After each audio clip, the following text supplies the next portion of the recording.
Alright, oil change. First thing I like to do is to check the oil level. This thing had a check oil warning light on in the dash when I pulled it on, and you can see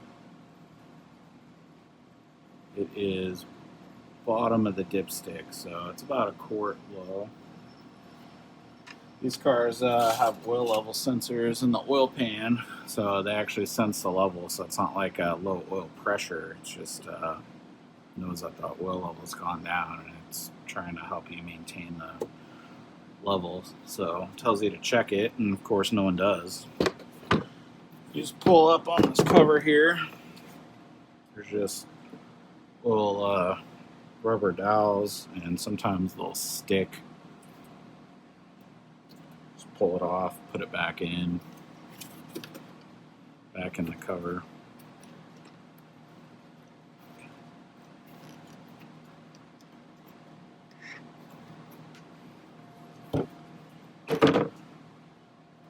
Then I always take the oil cap off, helps it drain faster, and I set it in the hood latch so that way I don't forget it. But that's two things. So one, you can't close the hood because the oil cap's there, so then obviously like you didn't put oil in it. And two, with the oil cap off, it lets you know that hey, there's a situation where the thing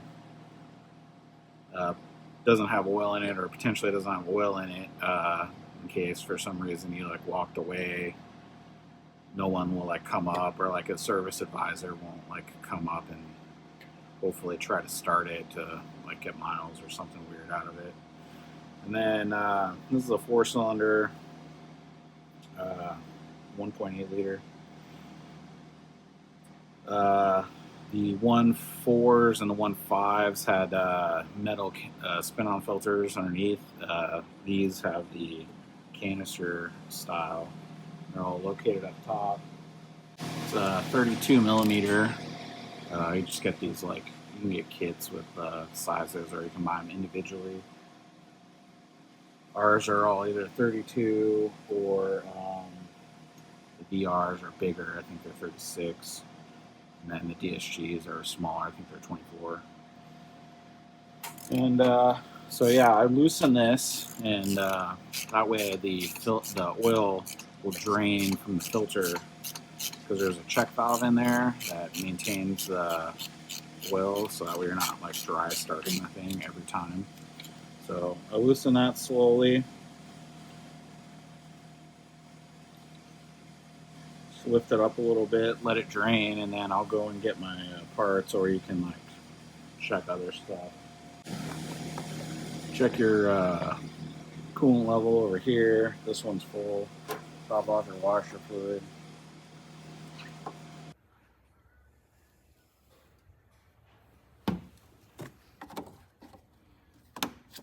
Alright, so now that our filter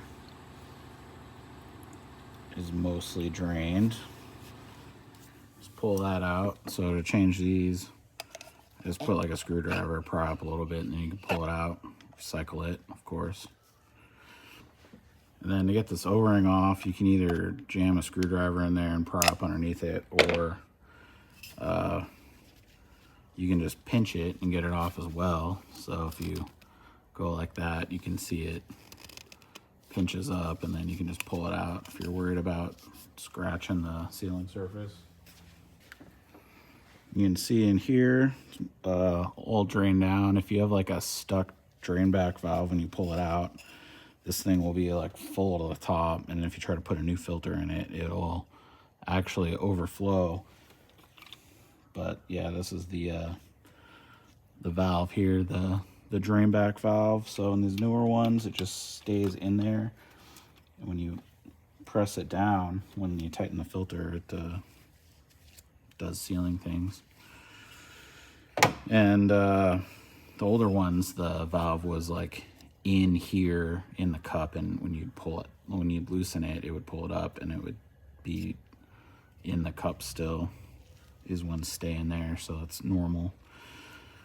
Grab your new O-ring, put it on, make sure it's in the correct groove. Supposed to take some new engine oil and just like coat the O-ring. Honestly, these days have so much like extra oil on them that I just use that. Then you take your new filter. This one can be installed in either direction. I have seen some cars, I don't remember which ones, where it actually said on the filter like top on it. These ones it doesn't matter, but just out of like habit, I always put the like the stamping like in the cup so it's facing up, and then push it down until it seats. You don't really have to. It will work itself out when you screw it back on. It just makes it easier to start the housing so you don't have to like press on it. And so when the filter's in there, you just set it down. I would tell you guys, recommend start it a few threads by hand to make sure it doesn't cross thread. Just don't cross thread very easy. And then just tighten it down. You can feel, if you feel anything weird, like with the O-ring, like binding or making weird noises, you can just take it back out and make sure the O-ring's not like getting caught. I have seen that where if the O-ring is dry, it will tear and then cause a leak. But you'll feel it stop, right? And then you snug it a little bit. There is a torque spec on there. It's 25 newts. I think it says plus or minus 5 Newton meters. So you can grab our torque wrench just to make sure. I torque every drain plug except for the plastic ones. I don't normally torque filter housings, but let's just see how close we got. So pretty close. If the O-ring's lubricated properly and doesn't bind, I've never seen one leak or come loose. So even if it was like a little bit under tight, as long as it's like snug, I've never seen an issue. I have seen people like crank them down and that causes problems because then you can't, when you go to like take it off, can't get it off. Also, I've seen the caps break because people get like so crazy on these things. I think they assume it's just because it's like a huge like hex size on the cap. You know, maybe they're using a 1/2 inch like wrench or something. I don't know. See that more in the aftermarket, like if they came from Jiffy Lube or something, but not so much of the dealer. This one had a red O-ring on it, so that was clearly not a factory. All the factory O-rings are, well, none of the factory O-rings are red. I think I've seen some green ones, but they're mostly black. And then we can put our cover back on. Just snap it down into place. And we need a funnel when we fill it. You can get these off Amazon. These are nice. They're like vehicle specific. So they screw into the cap, which is super nice. So that way, if you're like pouring bottles in yourself, like we have oil overhead, like in the gun. We also have tanks of it too, so you can add it in a jug as well, but it just makes it so much easier so you don't have to worry about like lining it up and spilling and stuff. They're pretty cheap. They're like $10. You can buy a kit with like all the fittings. Those are like a little bit more expensive, like 50, 60. But if you're just doing it for yourself, like I have a kit, but I only use these two. I have this one and I have another one for the 1.4s and VRs. There's a new style for the 1.5s. I don't have that one yet, and that's also not in my kit.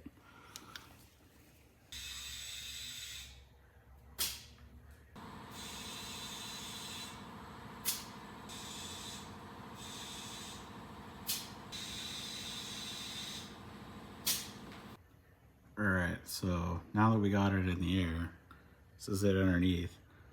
So the first thing I like to do is figure out where the oil pan is. So this is the oil pan because this is the transmission, right? So that makes sense because when we were up top, right, the oil filter was over in this corner up top. And I mean, you can usually just tell by like looking at it. So you want to make sure you're draining the oil, not the transmission. It happens more than you would think, usually from rookies. So this one, these are one-time use drain plugs. A lot of ours are. You just put a flathead in it, undo it, and let it drain. So if you got a lift, it's pretty easy because, you know, obviously you can stand under it. If you're on jack stands or laying on your back, you gotta like reach under. It's a little bit more of a pain. And I just let it drain until it starts like dripping. But you can see how fast the oil's draining because we have the oil cap off. It'll actually like glug and take forever to drain if you like leave the oil pan on. So we'll let this drain down, and then we'll replace our drain plug and get back to it. While that's draining, you could check your tire pressure, which I already did, and then I check the tread depths on the tires. These have a little bit of kind of shoulder wear, but the tires were pretty low, like 20, 25 PSI. So I just make sure that the tires are good. Usually you do 3 tread depths. I mean, I'm gonna be honest, no one really does that, but it's the technical way. And you can see the tires are a little bit better condition in the rear. So this would be a prime candidate for a tire rotation. It's not a big deal because this is a 2-wheel drive Tiguan. Even if it was a 4-wheel, I wouldn't worry about like a 30-second or 2. But yeah, definitely gonna recommend a rotate on this one. Some people ask like how often you should rotate your tires. I kind of like either when you start seeing a difference in tread wear, or maybe like 10,000 miles or so, 10 or 20. I don't know. I've seen people do it like every 5. I think that's a little much. Still gonna keep letting this drain. While we're doing that, we can just check underneath it for damage to like the CV boots. Make sure those aren't torn. I see that a lot less now than I used to. Give the tire an old shake. Oh yeah, there we go. Okay, so there you can see the brake pad. And we'll check the rears. So the rears are usually big enough where I can get a mirror in there. Not sure if you guys can see, but in here you can see the rotor. That clip is the outer pad, and you can actually see these are quite thick still. You gotta check the inner and the outer, because that'll get you. Usually what'll happen is like one pad will be worn, and that's the one that'll end up freaking grinding. So the inner is good. And once our oil is dripping like that, I call it good. I like to drain them all the same way, so that way the quantity of oil is as accurate as possible. So then we just take our new sealing plug. I'm gonna put a little bit of fresh oil on this to help it go in, otherwise it goes in pretty rough. And then we just put it on the end of our screwdriver again. You just stick a flathead screwdriver in it like that, and you turn it until it stops. So you can tell it's in all the way, one, because of this is flat across, but there's actually a stop right here, which is how you know it's down all the way. So we'll just clean that off. If I had some brake clean left, I would use it. But yeah, so right there you can see the stop. Now if this was a normal drain plug, you would torque it, and I torque all ours to 30. But yep, so once that's cleaned off, then it's time to lower it down and we'll add some oil.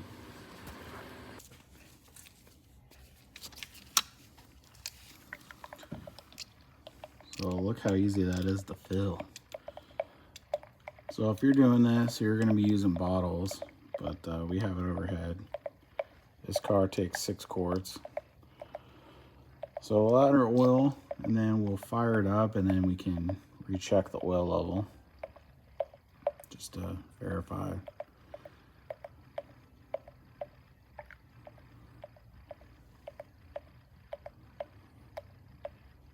It's good to check your oil level.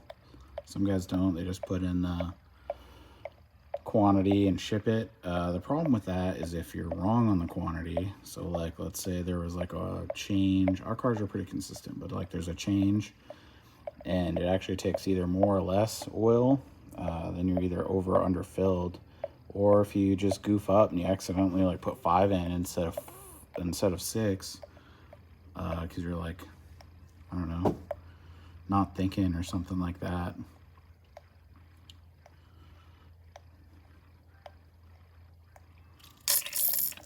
Oh, a little gassy. All right.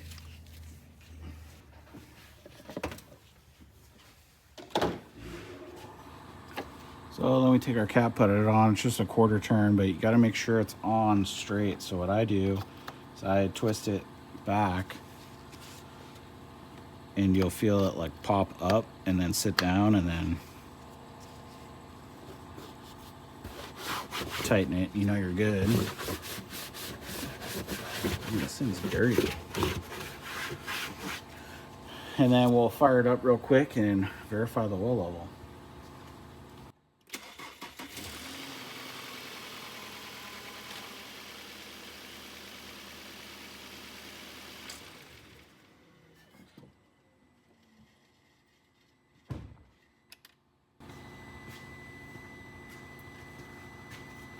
Oh, you guys moved on me. All right, just let it run for a few seconds. You can reset the oil light while you're in there, the maintenance reminder.